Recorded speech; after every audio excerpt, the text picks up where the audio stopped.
그 지난주에 수요예배 본문 주보가 나갔을 때 마태복음 3장 1절에서 12절까지로 나갔었죠. 근데 지난주에 4절까지 보고 오늘은 7절까지 보고 다음 주까지는 12절까지 봅니다.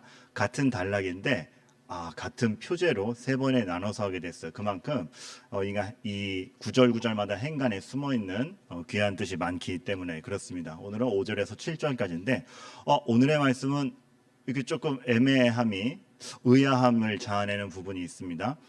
온 정말 유대 땅에 이 세례 요한에게 죄를 자백하고 세례를 받으러 나오는 이들이 가득했다라고 기록이 되어 있습니다. 세례 요한이 그것에 대해서 거절치 않죠. 그래서 아주 풍성하게 회개 운동이 일어나고 또 세례 요한이 그것을 받아들이는 것을 봅니다. 그런데 유독 7절에서 바리새인들과 사두개인들에 대해서는 거절을 합니다. 그 자리에 나오는 것에 대해서 아주 대놓고 말하자면 면박을 주죠. 도대체 이 차이가 무엇인가? 그들도 어쨌든 회개의 대상일 텐데 왜 이러한 다른 모습을 보이는가? 세례 요한이 그렇게 반응할 수밖에 없었던 차이점은 무엇인가를 볼 때 우리가 진정한 회개의 의미와 또 죄에 대한 우리들의 모습이 반응이 어떠해야 되는지를 알 수 있는 것이죠. 그래서 오늘 한번 차례차례 살펴보면 자복하여 나온 이들과 바리새인과 사두개인들이 마치 대척점에 있는 것처럼 세례 요한은 반응을 합니다. 무슨 차이일까요? 자복하다. 정말 엎드려 자신의 죄를 토로하듯 토해내듯 뱉어내는 것을 자복한다라고 하죠. 그저 실토했다가 아닙니다.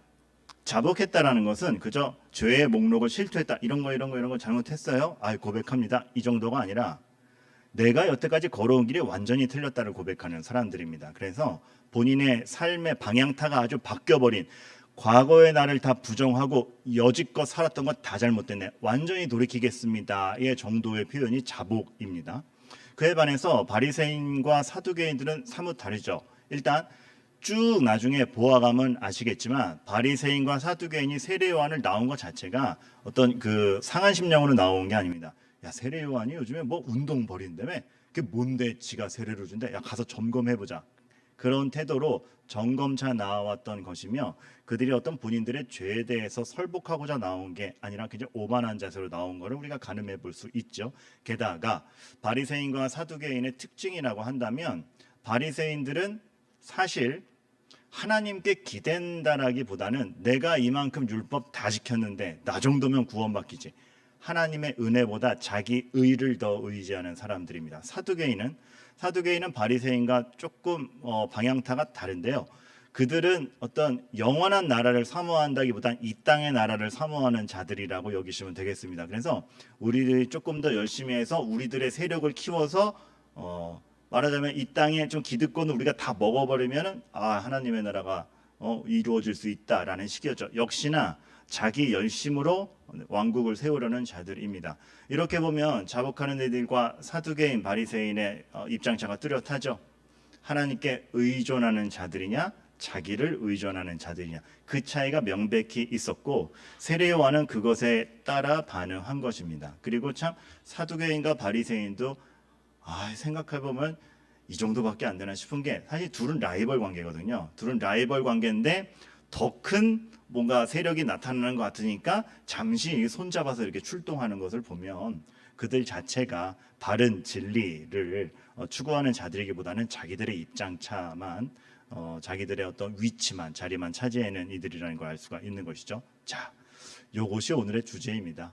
정말 하나님께 의존하는 사람으로 있는가 아니면 나는 내 삶의 근거를 나에게 두고 나 잘난 맛에 살고 있는가 말하자면 그래서 쉽게 좀 얘기하자면 이런 비유를 들 수가 있겠어요. 제가 굉장히 유명한 총장님이셨어요. 유명한 총장님과 이렇게 걸러걸러 어떻게 얘기를 할 기회가 생겼는데 그 총장님이 본인이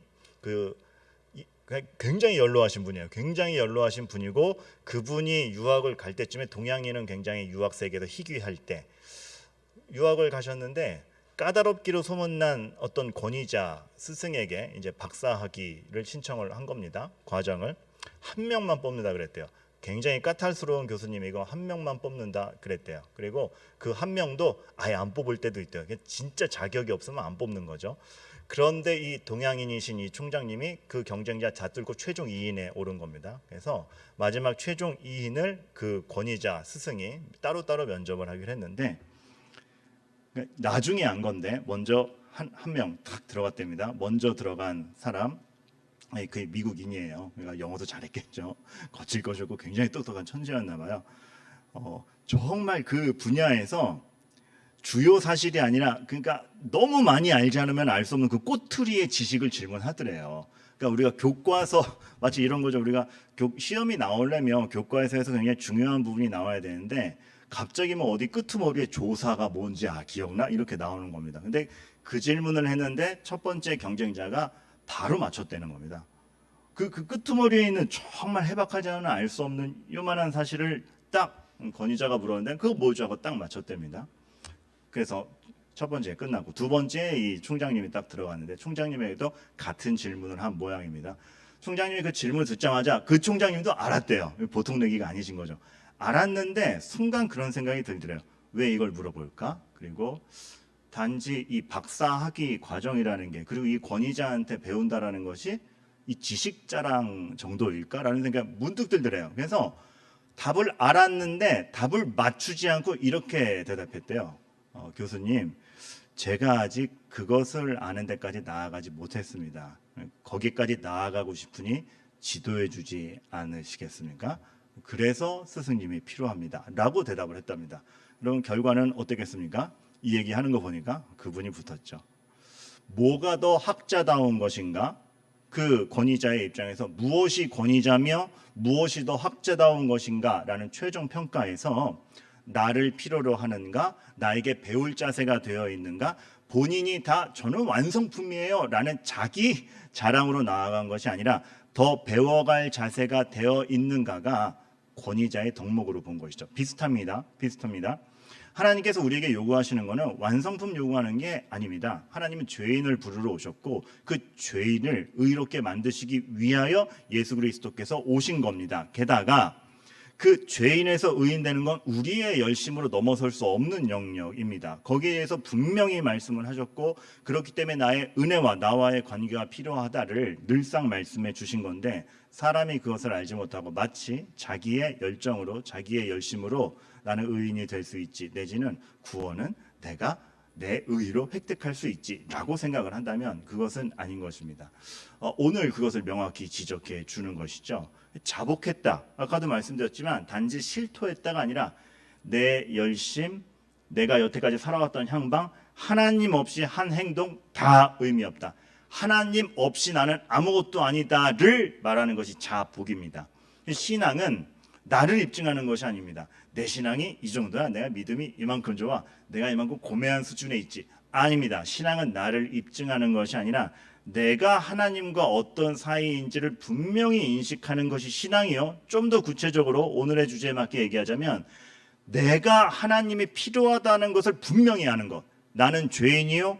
하나님 없이 하나님과 끊긴 상태에서는 어떠한 소망도 만들어낼 수 없는 게 저이니 하나님 당신만을 의지합니다. 당신이 보내주는 구원자 붙잡고 갑니다. 그것을 믿음이라고 하는 것이죠. 오늘 세례 요한은 거기에 대한 반응을 하는 것입니다. 너희가 정말 너희의 입장을 알아? 하나님 없이 아무것도 아닌 너희들의 입장을 알아? 하나님만 의지할 때에 모든 소망이 있다는 걸 알아? 그것을 알아서 나와야 된다. 그것이 바로 죄 씻음이요 그것이 우리의 신앙이다 말하고 있는 것이죠. 그래서 늘 성경에서는 다윗의 고백에서도 나오지만 상한 심령을 하나님이 원하신다고 하고 예수님께서도 팔복에서 그것을 가르치시는 거죠. 애통하는 자가 복이 있다. 상한 심령을 하나님께서 요구하신다는 건 막 피폐해져서 와라 그것이 아닙니다. 인간의 최선으로 다 될 수 없는 것, 그것에 대해서 우리는 하나님을 의지할 수밖에 없구나. 하나님에 대한 분명한 필요, 하나님이 나의 구원자라는 것에 대한 분명한 암, 그리고 하나님에 대한 신뢰, 나를 너무 사랑하시고 구원하시고자 하는 하나님에 대한 확신이 바로 신앙입니다. 그래서 제가 아마 첫째 주에 요 얘기를 했을 거예요. 어린이 주일에 이 얘기를 했을 거예요. 그 어린아이와 같다. 성경에서 어린아이와 같은 자가 천국에 갈 것이다. 예수님이 어린아이와 같아야 한다라고 했을 때 그 어린아이는 무슨 의미라고 했습니까? 그래서 어떤 순수, 깨끗 단지 그런 것이 아니라 그랬죠. 네, 순수 한 점이 없지 않아 있습니다. 그러나 결국은 이기심으로 똘똘 뭉친 게 어찌 보면 아이고 깨끗. 아이들이 씻겨주지 않으면 금방 더러워지죠. 그런 것을 볼 때 어린아이의 참 의미는 부모를 의지할 수밖에 없는 존재라는 점에서 예수님은 비유를 드신 겁니다. 그리고 어떤 자기 자존심을 부리기보다 엄마 없으면 안 돼 이렇게 붙드는 그 심령이 천국에 갈 수 있다라고 얘기한 것이죠. 그래서 마태복음 18장에서 그 어린아이와 같은 자가 천국에 갈 것이다라고 하면서 바로 대조점을 두는 것이 바로 재물이 많았던 질문으로 나온 청년입니다. 이 청년을 힐난할 생각은 없어요. 왜냐하면 자기 나름대로는 정말 어떻게 구원을 받을까에 대한 위중한 고민이 있었기 때문입니다. 그럼에도 불구하고 이 청년이 참 안타까운 것은 이 청년이 말했던 것을 잘 보면 마태복음 18장 22절에 이 모든 것을 내가 지키어 싸운데 아직도 무엇이 부족하니까 라고 얘기를 해요. 예수님이 이런 말씀 다 지켰냐? 거기에 다 지켰습니다. 뭐 더 부족합니까? 라고 나와요. 아마도 예수님이 기대하셨던 대답은 이거였을 수 있습니다. 이거 정말 다 지켰느냐? 제가 겉으론 지켰을지 몰라도 나의 온 심령으로 지키지 못하였나이다. 100%인 줄 알았는데 사람에게서 그 의의가 다 만들어지지 않더이다가 예수님이 기대하시던 대답이었는지도 모르겠습니다. 그러나 청년은 얘기하죠. 다 지켰습니다. 뭐 더 해야 될 거 있습니까? 완벽한 자기의죠. 자기가 만들어내는 것으로 자기가 다 충족할 수 있다라고 얘기하죠. 여기에는 하나님의 은혜가 끼어들어갈 틈이 없는 것입니다. 이거 아니라는 거죠. 어린아이와 비교해서 이것은 아니라는 거죠. 그리고 마지막에 이게 나오죠. 그 청년이 재물이 많음으로 이 말씀을 듣고 근심하여 가니라. 나를 쫓아오려거든 네가 가지고 있는 재물 다 나누라. 이것은 단지 물욕이 많았다, 욕심이 많았다, 결국 물질을 버리지 못했네 정도가 아니라 이 청년에게 있어서 자기의 성실, 자기가 여태까지 구축해 온 것, 자기 삶의 근거가 끝까지 자기가 만들어 놓은 것으로 토대가 잡혀 있고 그 토대를 버리지 못하는 겁니다. 그것을 다 하나님의 뜻대로 하나님의 사랑으로 쓰고 주님만이 나의 인생의 토대가 되어 나아갈 준비가 안 됐다라는 것이 여기서 보이는 거죠. 단지 물질 문제가 아니라 결국 이 청년이 보이고 있는 것은 근거가 다 자기에게 있다라는 것. 이 결정적인 문제였고 사람이면 누구나 갖고 있는 문제이기도 합니다. 본인이 죄인인 줄 모르기에 자복하는 태도가 없기에 내가 뭔가 더 쌓아놓고 갖고 있으면 더 완벽하리라는 착각, 이것이죠. 하나님 빼고서는 뭘 쌓아도 다 참소망이 될 수 없건만 그래도 내가 이 정도 되면은 그래도 더 낫겠지라는 생각, 헤어나오지 못하는 하나님에 대한 절대적 필요와 자기의 죄로 묻힌 그 허망함 사이에서 우리의 사실을 다 깨닫지 못하는 게 현실입니다. 그 잠언에 보면 굉장히 재미있는 말씀이 하나 나오는데 잠언에 보면 하나님이 그 게으른 자의 삶이 얼마나 패망으로 가는가 딱 하십니다. 그리고 나서 그 대조를 딱 두는데 게으른 자의 대조면 누가 등장해야 됩니까? 부지런한 자가 등장해야 되잖아요. 근데 잠언에서는 게으른 자의 대척점으로 정직한 자를 놓습니다. 게으름과 정직이 왜 반대말이 되지? 이상하잖아요. 그래서 제가 또 이제 그 잠언 15장에 나오는데 여기서의 게으름이란 무엇인가라고 파악을 해보니 원의가 이렇습니다. 우리는 게으름이 나태하고 움직이지 않고 그걸로 따지잖아요. 그러나 성경이 말하는 게으름은 하나님을 빼고 움직이는 건 다 게으름입니다. 하나님을 향하지 않는 건 다 게으름입니다. 얼마나 분주하고 얼마나 많은 것을 쌓았느냐와 상관없이 하나님을 향하지 않으면 다 게으름입니다. 그거와 반대되어서 하나님께 선명하고 하나님 앞에 투명하며 하나님 앞에 숨길 것 없는 그 선명한 인생, 정직, 이것은 다 부지런하며 하나님에게 카운트가 된다는 것이죠. 이 차이. 우리가 근거와 방향성을 어디에 두고 있느냐 굉장히 중요한 문제이고 오늘 세례 요한이 자복하는 자들에게 세례를 주었는데 바리새인과 사두개인을 거부한 논의의 초점에 있습니다. 참 생각해보면 무서워요. 이 부자 청년이 그저 근심하고 돌아갔지만 그 부자 청년의 그 생각이 커진다면 내가 만든 것으로 내 인생이 책임져질 수 있잖아라는 생각이 커지고 집단화가 되면 바벨탑이랑 뭐가 다르냐는 거죠. 그러니까 여러분 굉장히 무서운 겁니다. 제가 오늘 이 5절에서 7절까지를 읽으면서 굉장히 무서웠던 것은 지금 나에 있는 이 나 개인으로 있기 때문에 요만한 문제 같지만 결국은 하나님 앞에서 죄인 것들이 쌓이고 쌓이면 그것이 위중함으로 여겨지지 않고 그냥 이렇게 뭐 다 그러는데라고 다 쌓아간다면 결국 우리의 모임이 바벨탑이 되면 어떡하나라는 그러한 위중함이 생기는 것이죠. 그래서 오늘은 참 죄송한데 오늘 우리가 말씀을 들으면서는 이 죄에 대한 심각함, 위중함을 좀 잘 체감하고 돌아가야 될 줄로 압니다. 왜냐하면 여러분 우리가 생각보다 죄와 잘 지내고 있기 때문에 그렇습니다. 생각보다 우리가 죄와 잘 지내고 있고 몸부림치지 않습니다. 너무 일상적으로 죄에 익숙하죠. 본능적으로 내 이기심이 발동하고 내가 피해가 가는 것은 하지 않으며 나에게 누군가 방해되는 사람에 대해서 짜증을 내는 게 너무나 자연스럽고 우리는 그것에 대해서 너무 잘 지내고 있기 때문에 그래요. 우리는 그 사소한 거 하나도 사실은 죄스러운 반응인데 그것을 벗어나기 위해 몸부림치지 않고 있음을 우리가 알게 됩니다. 그 옛날에 그 원태현 씨인가요? 그런 시가 있었죠. 그 한창 그 청년들한테 굉장히 인기 있었던 시인데 그 한 문장이 기억이 나요. 저도 시집을 읽습니다. 네, 그러면 저 교양 없다라는 오해를 요즘에 너무 많이 얻는데, 근데 그 시가 기억이 나요. 이 애인한테 얘기를 하는 말이었는데, 너는 가끔 내 생각을 하지? 그러면서 이 화자가 밖에서 이렇게 난 가끔 딴 생각을 해. 저만 신났네요.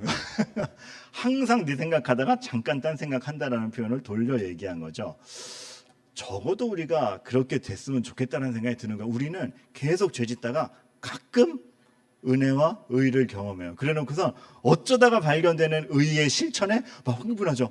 그게 은혜 나눔이 되잖아요. 물론 그게 잘못됐다라는 건 아닙니다. 그거라도 있어서 다행인데 사실은 계속 의를 생각하다가 어쩌다 죄를 어쩌다 지은 죄 때문에 사실은 아차해야 되는 게 우리가 아닌가 힘듭니다. 그런데 생각해 보게 되는 거죠. 우리가 참 죄를 벗어나기 위해 얼마나 몸부림을 치고 있나. 왜냐하면 이번 주에 참 시편을 읽으면서 그리스도 중심 성경 읽기 시편 목록을 나가는데 설교 당번에 51편이 저에게 확 걸렸는데 이 죄의 위중함이 더 확 들어오는 거예요. 왜냐하면 51편이 새벽 예배 때도 말씀드렸지만 다윗이 밧세바와 간음 또 우리아를 살인한 사건 뒤에 나단 선지자에게 지적받고 회복하면서 회개하면서 지은 시 아닙니까? 처음에 그 시를 읽으면 그리고 그 정황을 알면 그 다윗이 그런 죄를 저질렀다고? 정말 죽일 기회가 있어도 사울을 죽이지 않고 하나님을 더 생각했던 다윗이잖아. 근데 그 다윗이 자기 욕망을 채우려고 사람을 죽이고 간음을 했다고? 믿기잖아. 이렇게 가잖아요. 근데 사뭇 다르게 들어오는 거예요. 다윗이 그랬다고가 아니고 다윗도 은혜 밖에 있으면 똑같은 악인인 겁니다. 무섭죠. 그 다윗도 하나님 은혜를 걷어내면 똑같은 추악범인 겁니다. 우리는 마찬가지죠. 우리가 사실 얼마나 큰 하나님의 은혜의 보호를 받고 있는 건지 모릅니다. 그 위중함을 알 때 우리가 얼마나 은혜 가운데 있음을 감사하고 하나님의 말씀을 일용할 양식으로 매일매일 먹으려고 진짜 몸부림쳐야 되는지 긴장감이 싹 도는 새벽이었던 기억이 납니다. 그리고 더 무서운 건 그 다윗인데 적어도 살인을 하고 나서 그날 밤에 근데 내가 이렇게 살인까지 하는 건 진짜 아니었는데라고 죄책감을 느꼈어야 될 거 아닙니까? 성경을 읽어보면 나단 선지자가 지적하기 전까지 그냥 태평하게 있습니다. 그 다윗이 살인과 간음을 해놓고선 선지자 지적을 받기 전까지 됐어. 안 들켰으니까 됐어. 작전대로 잘 됐어. 이제 좀 한숨 돌린. 죄에 이렇게까지 무감각해지는 거 한순간입니다. 무섭죠? 이것이 바로 하나님의 은혜를 벗어난 인간의 모습이라는 걸 알 때 우리는 좀 위중할 필요가 있습니다.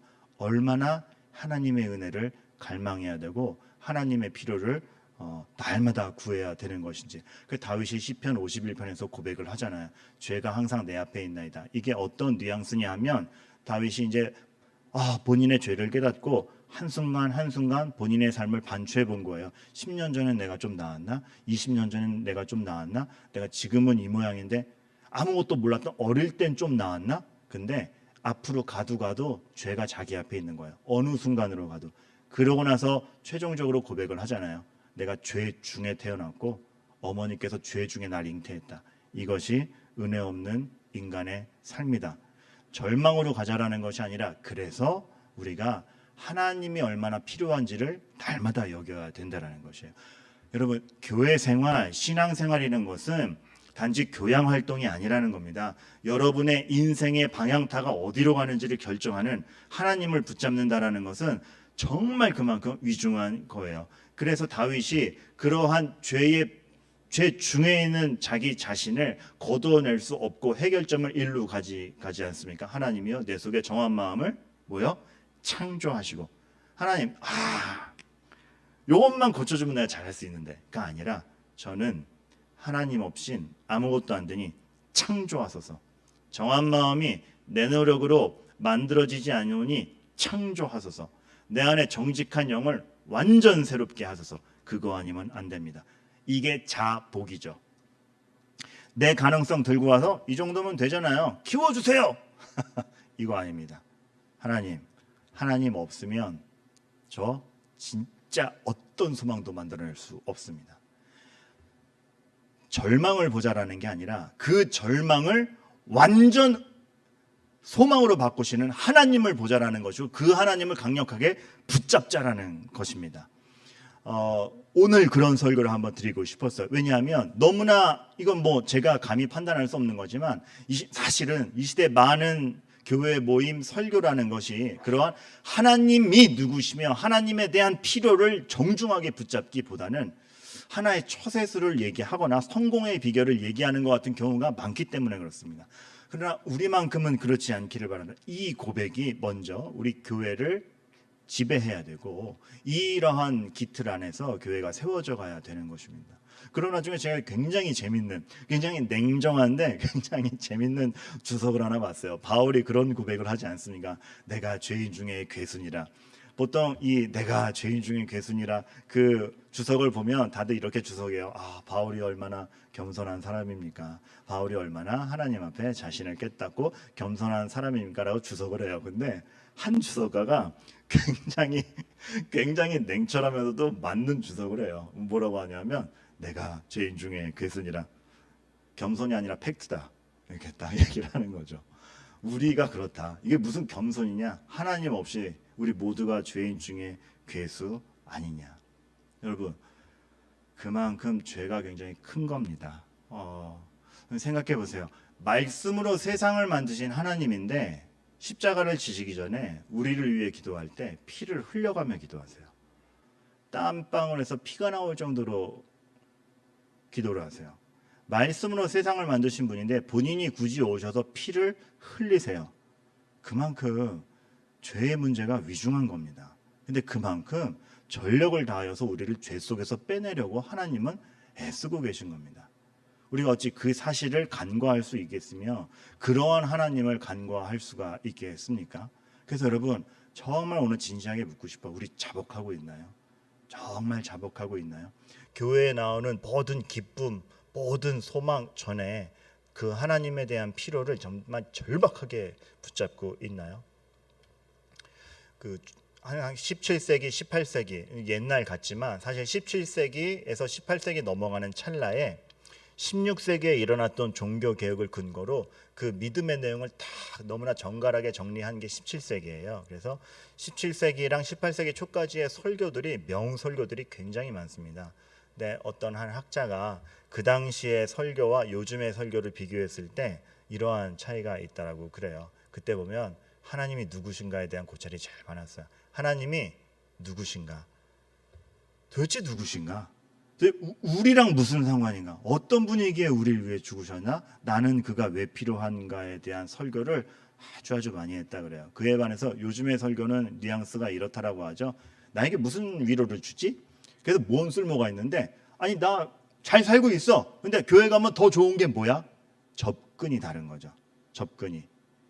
하나님을 빼고 아무것도 생각할 수 없는 시대에서 하나님 빼고 일단 본인이 구축할 수 있는 게 너무 많은 시대에 그럼 부가적으로 뭐 서비스 더해 주실 건데요? 질문이 넘어와 버린. 그러다 보니까 그러다 보니까 예전엔 교회에서 예수님이 구원자였어요. 그런데 요즘에는 예수님이 계시긴 계신데 도우미로 전락하셨어요. 굉장히 살떨리는 말이죠. 우리가 예수님을 지금 도우미로 앉혀놓고 서비스를 하고 있다. 그런 교회는 수만 개가 생겨도 빛과 소금이 될 수 없습니다. 진짜 하나님이 누구신지를 알고 구원자로서의 예수님을 그 좌중에 탁 꽂은 채로 우리가 그 예수님께 의지하는, 정말 주님 없으면 저 안 됩니다라는 그 자복의 심령을 갖고 우리가 교회로 나아오고 있는가, 오늘의 너무 중요한 주제입니다. 여러분, 한 가지 간곡히 부탁을 드립니다. 하나님을 그렇게 여기셔야 돼요. 하나님을 진중하게 여기셔야 되고, 하나님 없이는 내가 정말 이 죄의 문제를 해결할 수 없음을 아시기 바랍니다. 그런데 진짜 마지막 결론은 이게 있어요. 뒤집어서 제가 계속 우리가 하나님을 어떻게 봐야 되는가에 대해서 오늘 설교를 했잖아요. 근데 뒤집히는 게 하나가 있습니다. 마지막 시선. 이마트 때 생각이 갑자기 확 났어요. 이게 뭐냐면 제 딸이 5살인지 6살인지 어쨌든 그저 이렇게 쉬는 날 데리고 나가서 이마트에, 큰 이마트가 있었거든요. 제가 그 당시 살던데 장난감 코너만 데려가면 온 세상을 다 가진 듯이 뛰놀던, 안 사줘도 돼, 구경만 시켜줘도 와 세상에 이런 게 있어, 좋아할 때. 그래서 이마트를 데려가고 그날은 이마트에 가서 장난감 구경하다가 사고 싶은 거 딱 하나 사주기로 약속한 날이에요. 얼마나 설레면서 가는지 몰라요. 가서 이제 카트에 앉히고 이렇게 밀면서 가고 있는데 갑자기 딸이 얘기를 하는 거야. 쟤 이상하다. 보니까 어떤 애가 어쩔 줄 모르고 서 있는 거예요. 벌써 눈동자가 이상한 걸 딸이 발견한 거죠. 딸보다 더 어려 보였는데 딱 보니까 뭐예요? 부모 잃은 거죠.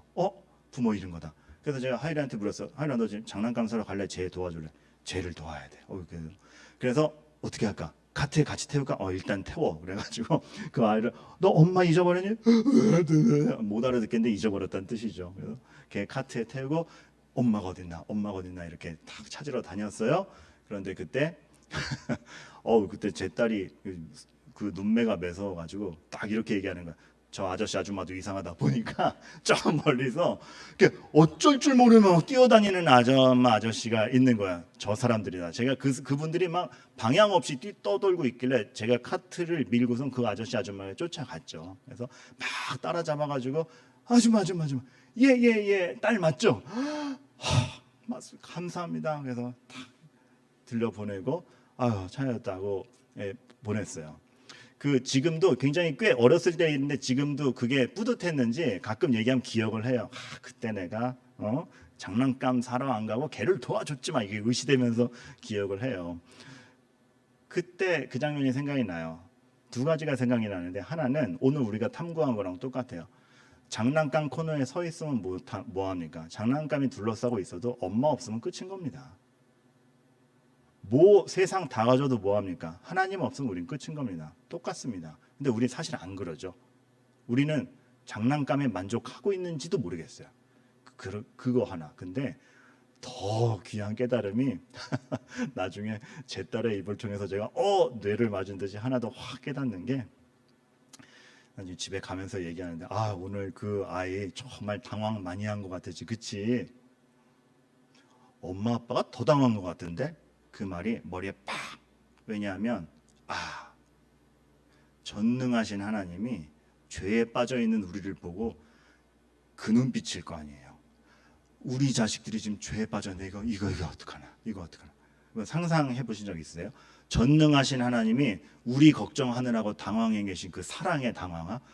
그러니까 막 이 딸 자식을 찾기 위해서, 우리 자식을 찾기 위해서 그 죄 가운데 빠져 있는 걸 돌려서 자기 품으로 얻으려고 하는 그 하나님의 시선, 우리보다도 몇 배, 몇만 배 더 이렇게 지글지글 당황하시면서 애절하게 지금 그 방편을 구상하시는 하나님. 다윗의 절규는 비할 바가 못 됩니다. 언제까지니까? 비할 바가 못 됩니다. 하나님의 절규는 훨씬 더합니다. 죄로 가는 너희의 인생을 구하고 싶으니 어미의 마음이 뭔지 아느냐?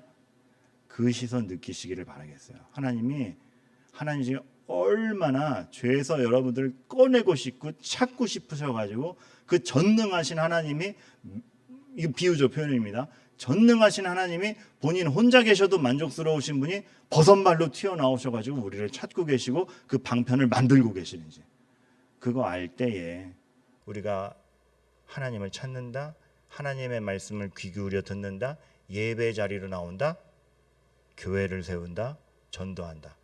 정말 위중하고 귀한 일이죠. 그 위중함과 귀함을 마음속 깊이 머금으시는 우리 교회가 되기를 바랍니다. 교양 모임 이상입니다. 우리 교회는 좋은 프로그램도 앞으로 많이 만들 것입니다. 그런데 어떤 프로그램이 있느냐 없느냐로 승패가 갈리지 않을 겁니다. 이 하나님을 마음에 머금는 자, 그 하나님의 시선을 알고 정말 믿음으로 하나님을 붙잡는 자, 성도의 그 위중한 믿음으로 말미암아 우리 교회가 살 것이며 우리 교회가 지역사회에서 제대로 된 역할을 해낼 거라 확신합니다. 그런 마음 갖기를 원합니다.